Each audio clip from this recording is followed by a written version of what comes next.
Thank you very much for joining us for PM Express. Tonight we have a conversation about Ghana. We are approaching the elections. We are under 40 days to go, and there is a clamor for peace. But also the process has to be transparent, free and fair for that to happen.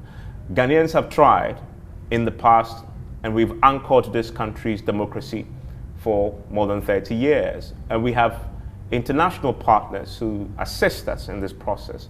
Tonight I'm delighted to say that I've been joined by the United Nations rep for the West Africa. He is the special representative for the Secretary General, and he obviously has been in the West African region helping not only Ghana deal with the challenges that we face here on this side of Africa. And he joins us now for a conversation. Leonardo Santos Simao, thank you very much for your time here on PM Express. I'm grateful that you could join us. Thank you all for your invitation. Yes, and the UN Office for West Africa and the Sahel is such an important arm of the United Nations organization, obviously because of how we know the West African sub-region tend to be very unstable at times. Ghana is going to the elections, and I noticed that you've been coming to Ghana quite a lot. You were here in July. Yes. Your deputy was in Tamale. You were in Kumasi. What brings you back? Well, Ghana is an important country for the region. The region is not going well in general. It's under tremendous pressure from terrorism, from challenges of governance and organized crime, etc. And therefore, all efforts to encourage countries to have peaceful elections are important. And Ghana can also inspire other countries which are still going through challenges to see that, well, it's possible. It's possible to have peaceful elections. It's possible to have democracy with imperfections, with the challenges, but a democratic space which allow the citizens of the country to participate in all spheres of life. And therefore, we are here to encourage the country to go that path. To take the path of peace and security. Sure. We often hear as Ghanaians that the rest of the sub-region really need us, not only to keep Ghana safe and secure, but it has implications for the wider region. Why do we keep hearing that? Why is Ghana treated as a special case? Well, as I said, the region is the West Africa and the Sahel. It's not only West Africa and the Sahel also. Faces many challenges. So all success stories, we use them as a source of inspiration for the country. For instance, last year we had Liberia. The challenges were immense, but the country was able to conduct successful elections, which brought a democratically elected government. And we use that example of Liberia to show other countries that this is doable. We had also the Senegal. The period leading to election also was very turbulent. But then institutions were able to work and overcome the challenges of the whole process. Ghana also, you have two major parties which brought democracy and for the last 30 years, along with the other actors also. So the success of Ghana is also important because, as I said, it will inspire other countries to follow the same path. What sense do you get having interacted with our stakeholders about the commitment of all these stakeholders to ensure that this year's election is peaceful and follows in the tradition of what we've seen over the last 30 years? My impression is that it's a strong commitment to do well for the country. I met from the defense and security institutions, the Electoral Commission, but also the National Peace Council and other institutions also. That commitment to deliver peaceful elections is there. But there are challenges also. What challenges? One of the challenges is that, for instance, look at the Electoral Commissions. What the Electoral Commission is doing, it's positive, but it's not doing it in a vacuum. The Electoral Commission has clients to satisfy, which are the political parties and the wider society in general. Therefore, these clients not always are satisfied because they have concerns which they are addressing to this institution. The positive side of that is there is openness of the Electoral Commission to address these concerns in the best way so that it gives to everybody from political parties and from the voters in general that comfort that their concerns are addressed, and therefore the conditions for holding elections are equal for everybody. In other words, that the choices of the citizens are going to be respected. So in your view, the Electoral Commission is being transparent? I think so. Or at least it's making efforts. Maybe it will not reach the level of perfection, which is the ideal, but I have no doubt that genuine efforts and commitment to do good is there. Thankfully, you met with the opposition leader, the flag bearer of the opposition party, yes, the last time you were here, yes, in Kumasi. Right. We know recently he's also met with the international community, and he issued a statement to talk about he placed before them his concerns. Right. And I believe he would have placed before you his own concerns about the fears he has about the elections, its transparency, credibility, etc. What were those when he met you?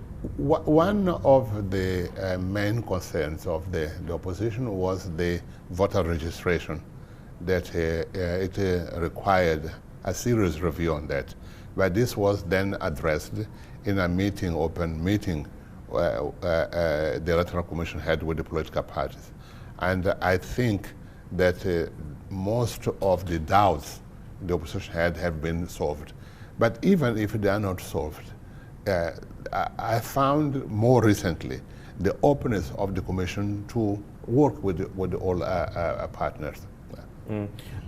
What did you find when you meet the opposition, when you spoke to them, that they are satisfied with the attempts that you've endorsed of the Electoral Commission to be transparent? No, I don't have that feedback as yet, because I met them when they shared with me this concern. Other concern also was the composition of the judiciary also. Yeah, that, well, it's okay, address this. But what we found when contacted the judiciary is to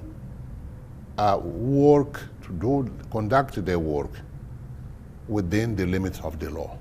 So now, but sometimes how people understand the laws is not clear. But now I think there is more effort of the judiciary to explain to the citizen and to political parties what are the requirements of law at different steps of the process. And I'll come to the judiciary in a second, because that is a very important area, especially for Ghana, where we've had two examples where the courts decided the final outcome, and many say they are the last line of defense when it comes to protecting the democracy. But I want to stay on the Electoral Commission. Can they do it more, the Electoral Commission? No, that depends on the political parties.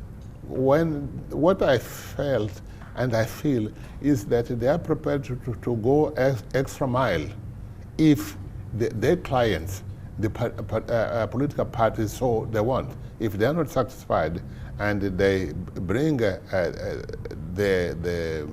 concerns to the Commission, I have no doubt that things are going to be addressed. Are there any lessons from your travels across the South region that our Electoral Commission can look to?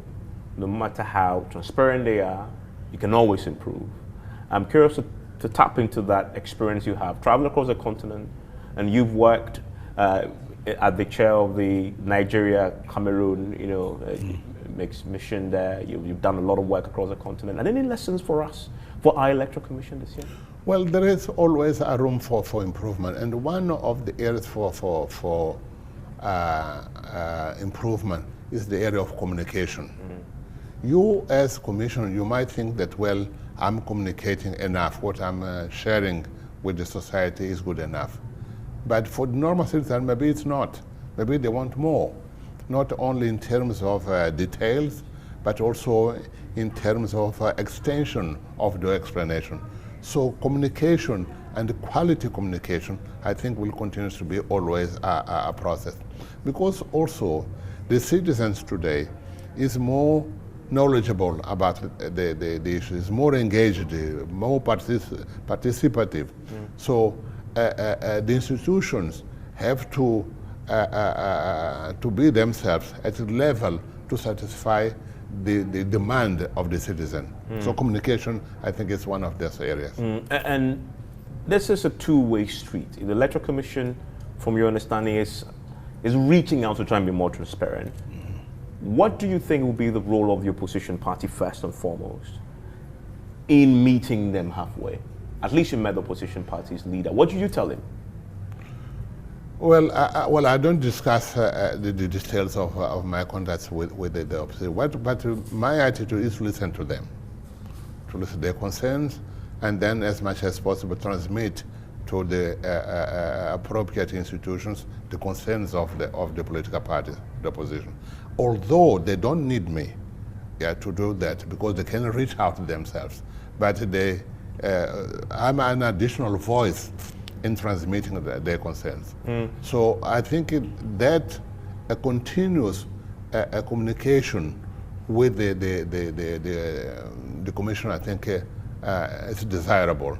And I found that the Commission it's open for this continuous interaction. Do you find that the opposition is equally willing and open to that? No, this I don't have. I don't have any elements to judge that. If there is, no, I don't have. Let's talk about the judiciary. And it was good because in the last time you were here, the Chief Justice was also available for conversation. What sense you get when you meet and interact with the leadership of the judiciary at that highest level? Because they've proven to be the last line of defense for us in 2 times in the last few elections. I think there are 2 things here worth to mention. One is that for me, they have a high level of professionalism and of professional experience on dealing with the elections on that. But usually, it's not only in Ghana, but you find how their communication with the general public usually it's less than it should be. So sometimes this gives a room for interpretation, sometimes misinterpretation, because the quality of communication is not good enough. But now that they decided to publish the adjudication model, this will improve that communication, I think. Yeah, and also because different levels of stakeholders need a different level of information also. Some they need granular information or professional, while others wanted to have more general information. So to address the different segments of the public also can be challenging. So you expect the judiciary to improve their communication to the public on the lead up to the elections? I think so. And that communication is not only on the judiciary, but also the commission also. Because the Electoral Commission, because they are also using videos and other forms of communication to reach out to the population. What do you say to the political actors going into this election? My main message to them is that first they have to protect peace. Peace is an important asset for the country, so you have to protect it. And the peace doesn't happen by chance. It's a product of a deliberate and systematic work of the political actors. By their attitude first, self-education for peace, but also the education of their supporters, in particular the youth. Sometimes in the desire to win votes, people can cross certain barriers which will put peace in danger. So politicians have to have a sort of self-vigilance to see that they are not going too far in their desire to win votes on that. So peace protection is the responsibility of every political actor in society. So I share that view. It's up to you. It's your sole responsibility, to preserve peace in society. The second aspect is that you have to look at risk factors, which can jeopardize peace. One of them is inflammatory speech. We think that you are mobilizing things, but maybe you are eliciting negative emotions in society, particularly the youth. If you are not careful with the words you use, with the tone you use to mobilize, you can push segments of society, particularly the youth who don't have much experience on self-control, to go the wrong direction. That's one risk factor. Which one else have you identified? Lack of information, disinformation, and misinformation also, deliberately or not. So check the information, the accuracy of the information you share with your supporters. But fundamentally, for the political actors to protect the peace, as you say, is your primary responsibility. The process itself must be credible. Isn't that where the emphasis should be? The credibility of the process is the result of this interaction between the different actors among themselves. Each one has different responsibilities. By interacting with each other, they will identify shortcomings in the whole process and address them too. So this will increase that credibility. Credibility just doesn't happen in vacuum. Or lack of credibility also doesn't happen in vacuum.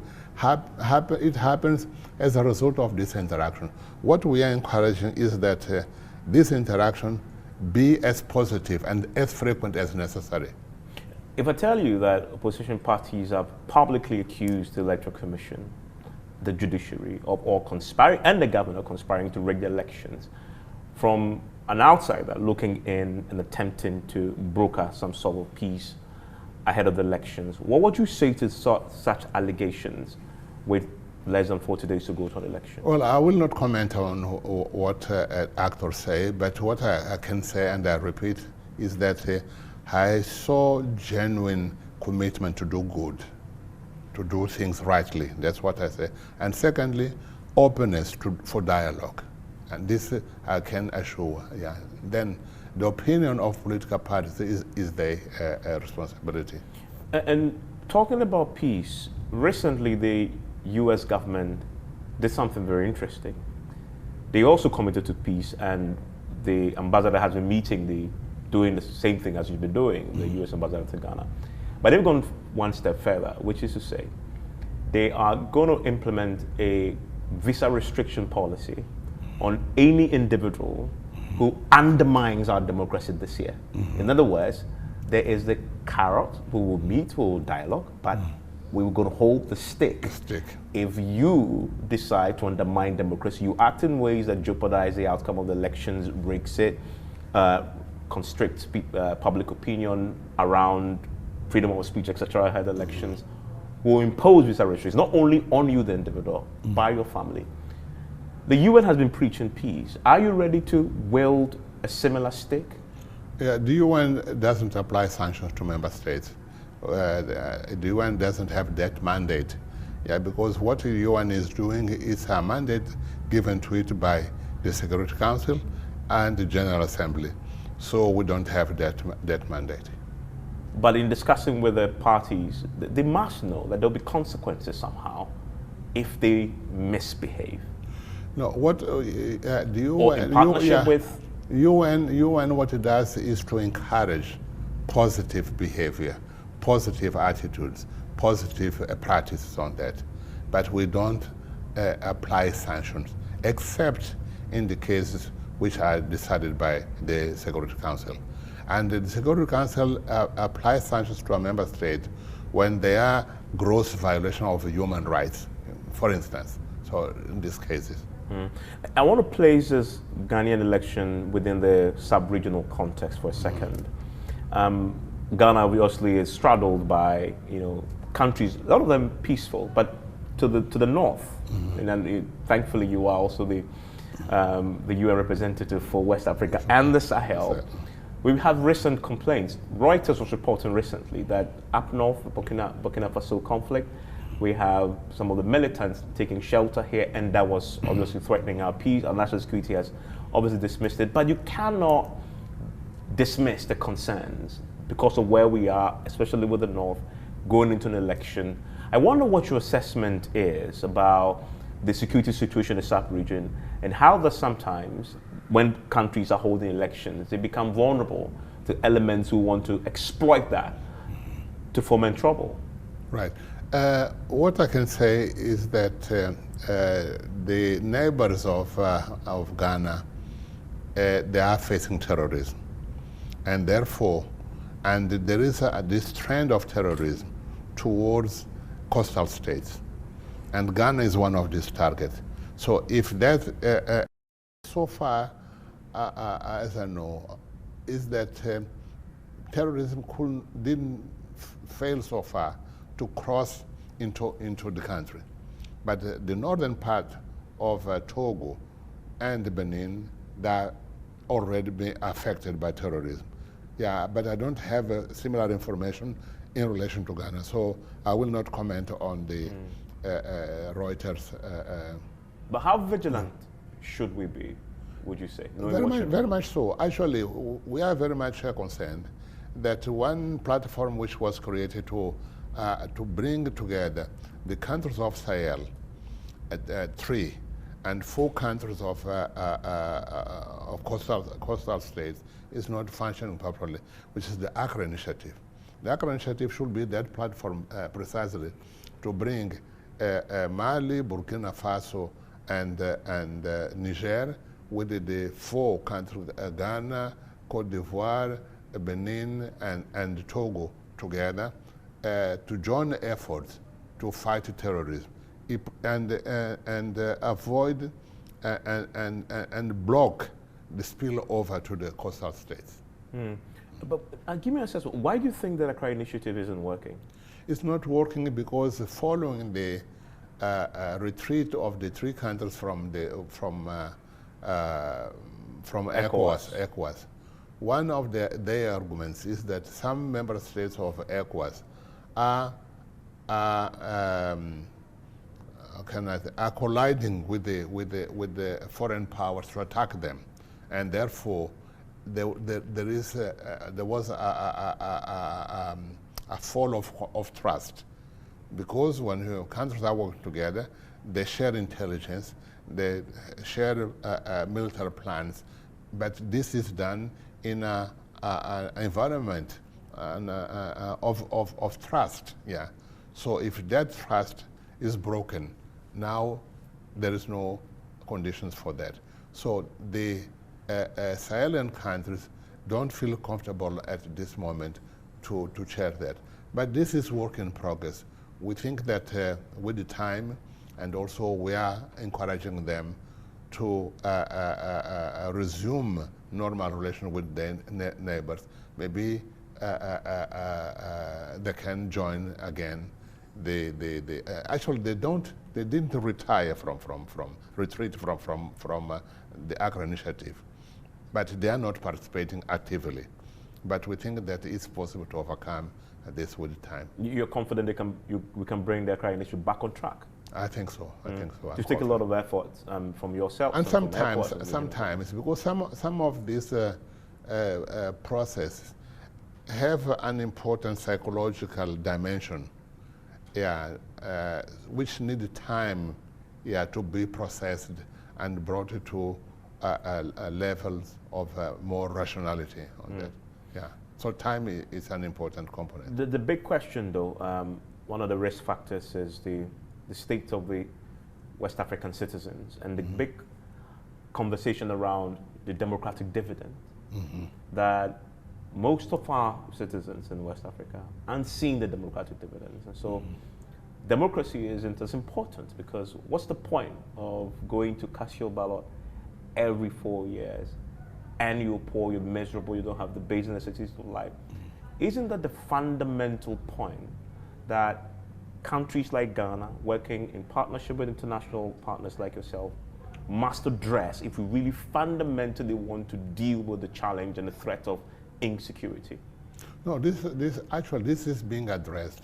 More recently, the United Nations had the Summit for the Future. And this Summit of the Future adopted the Pact for the Future. And the content of this Pact of the Future is precisely a tool to address some of these problems. One of the component is the necessity to reform the international financial architecture of it, which put the country in such a way that their economic situation is getting worse and worse by day. And one of the components for that is the internal and external debt. So the income they are gaining from the economic activities goes more for the payment of the debt rather than investment in social and economic benefits to the population. So this is a challenge. It's challenging, and the UN came up precisely that, well, we have to look at the international financial architecture to see how to address this. But this is fundamentally about the quality of leadership we have in the sub-region. I don't want to extend it to the continent, but in the sub-region, is it not? I mean, I know you're trying your best. You're trying to facilitate the setting outcome that addresses the issues, but you can try all you want. If we don't fix the fundamental problem of leadership, we are getting nowhere. No, you have to take things by steps. The first thing is to control terrorism. There is no good governance with terrorism. It's impossible. So the risks of a violation of human rights from one side or another is there. Well, so you try to bring peace and stability to these countries. Then you address the issues of governance. Then you address with good governance, then you can have better economic management of the country of that. Yeah, but you have to fix the first things first. And the first thing to fix in the majority of the countries of the region is terrorism, organized crime. And but then we have other challenges like climate change also. But if you manage to deal with the terrorism and with organized crime, and then three countries, Mali, Burkina, and Niger also, they are facing internal rebellion groups also. So the source of violence, of instability, and of movements, and unplanned movements of population is very high indeed. So you have to deal with this challenge first before you get a minimal stability. Then you can face other. What do you say to the opposing school of thought that says that the terrorists and the organized crime, they just simply exploit the misgovernance and the poverty? Then our poor folks who don't have jobs become easy prey for those who want to radicalize them. That the real solution to this is fixing the misgovernance. That then empowers the citizens to reject terrorists who want to exploit situations such as we have in poor countries like Burkina Faso. Of course, Ghana itself is struggling economically, but it's not as bad as we've seen in other countries. Isn't that really where the problem is, that fix that first? Well, I think terrorism came from Afghanistan, they came from Iraq. So irrespective of the quality of governance African countries had, this terrorism came because their project of creating a caliphate, they thought that it would find a better environment in Africa, which they could not do in Iraq, for instance. So this is the origin of terrorism. But it's equally true that they found a fertile ground, which is poverty, unemployment, particularly of the youth, and lack of education also. And so they found an environment of grievances, which made it easier for them to mobilize them to join terrorism. So isn't that what we should be tackling and putting all the resources into dealing with that problem, which is a function, a symptom of bad governance? For me, you cannot, for instance, education, you try to deal with education. How can you have education with terrorism? Tomorrow they will come and shoot the kids in the school. They will come to burn the school. You have a healthcare facility, they will come to burn it. You want to build a bridge to cross a river, they will come to, you are still, so terrorism is number one, in my view. Then it will create a minimal condition to tackle other problems. I mean, Ghana has been spared, you rightly mentioned, has been spared the scourge of terrorism. And yes, we've had our economic challenges, and we're still in the throes of a worst economic crisis in a generation. When you assess us from outside looking in, what do you see in terms of our prospects economically, but also delivering on the dividends after 30 years of anchoring this democracy? What do you say? Because recently we had the Afrobarometer report, very credible, region-wide report that talks about the dwindling trust in our democratic institutions. Mm-hmm. And by the way, that is not only a Ghanaian phenomenon. I've seen that it's across the continent. Right. When you're seeing that anyway. I'm curious to know what because Ghanaians will listen to this interview, because sometimes when we listen to our own internal, institutions and people who represent the institutions, we don't trust what they say to us. Mm-hmm. Give me your independent assessment of where we are as a country in terms of our ability to deliver on these democratic dividends that is so much in short supply in the rest of the continent. Well, I think Ghana is in a better conditions, even economically, than other countries. On that. So the risk is less than other countries. But again, the risk is there. The economy of the country, although is improving now, I'm told that. It's growing at the rate of 7%. So it's going very well. But this level of growth, it should be that level for many years, 10, 15 years. So then you can sustain, so you can produce stable results. But now our economies have ups and downs, which means that particularly when down trends come, the risk factors are there. And secondly, what happens in the neighboring countries also is important. Because if terrorism feels that attacking Ghana is part of the interest, they will do all that. There is it's true that the defense capacity of the country is higher than the neighboring countries. Yes, it's true. But terrorism is terrorism. With two individuals, you can smear havoc in a community.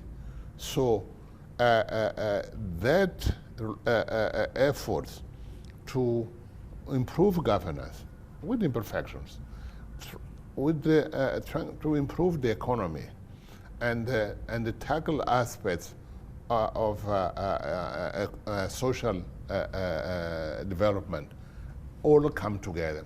So that's why you don't have much migration, from Ghana to contrary to have in Senegal or in the Gambia or other countries, because although people are not 100% happy with their conditions, but they understand they are better off than the others. But the risk factors are there. You think that possibly is a factor why you're so confident that we will pass this test, this December 7 test again? It depends on you. Depends on you. The institutions are there. The citizens of the country, it's up to them to say, okay, we want to preserve our peace, because this will be a precondition to continue to increase the output of our economy. And the economy is the key. Absolutely. And then this year, more than most years, it's even more important. Clearly, I know you're doing quite a lot, and that's why you've been coming to Ghana a lot. Many will ask, are the stakes that high? Anytime we see you, and I've been following your journey over time since you were confirmed, and your deputy has also been coming. Yes, you're going to an election, but it's not an apocalyptic situation. We will do this. Are the stakes that high from the UN point of view?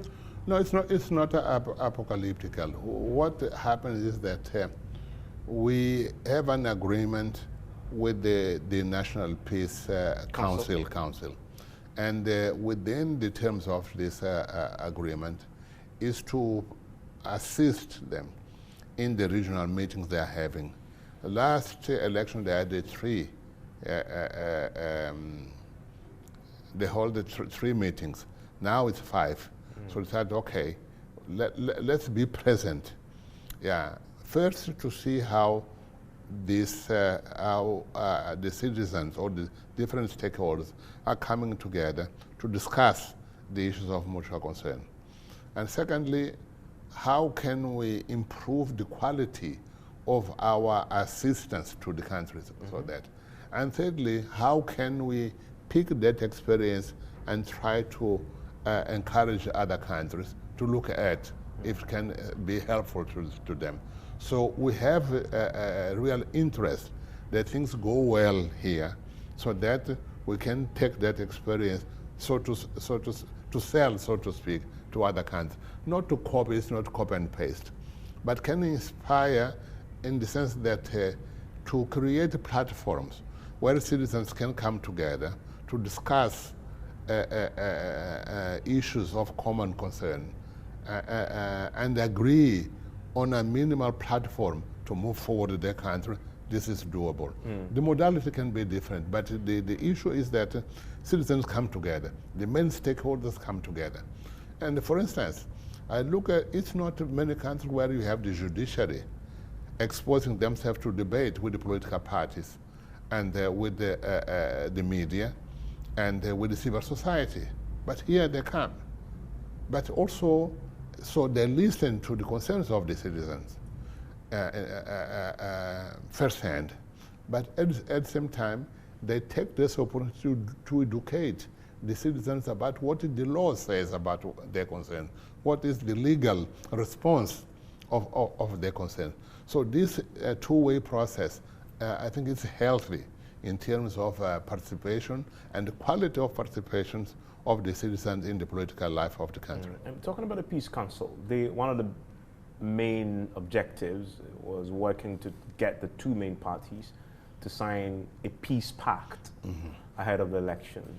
The main opposition party has rejected the attempts. They have outrightly said they will not sign a peace pact because they believe the Peace Council itself is complicit in watching on when their elements from the opposition party and some of their key faces and actors have been victimized either by the courts or by the system, or the Electoral Commission have treated them unfairly, and so they won't sign a peace pact. Have you been briefed about this in your work with the Peace Council?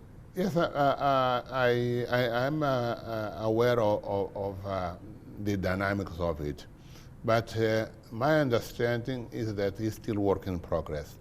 There are discussions taking place because the opposition raised some issues on them which they wanted to be addressed. But I think their concerns are being taken seriously, so that there will be a basis for the signing of this peace pact. It's an important document because it's a message for society that the main political parties or candidates, they are committed to peace and the stability of the country. So if you don't accept to sign, maybe this can open the door for misinterpretation. Are you saying that you don't want, you are not committed to peace? So, but I think the discussions which are underway, they will lead eventually both parties to say that, okay, now the conditions are met for the signing of and I'm hopeful that this will happen. You're confident it will happen? Hopefully, both sides will sign. But what do you say to the opposition party, though? No, I will encourage the necessary stakeholder to sign. Yeah, to sign, because it's an important. So far, they're the only stakeholder that has said publicly, categorically, through the national chairman, that they won't sign. What do you say to them? Well, they said that they will not sign because they were not happy with certain aspects. So if these aspects where they mentioned are addressed, I think they will sign.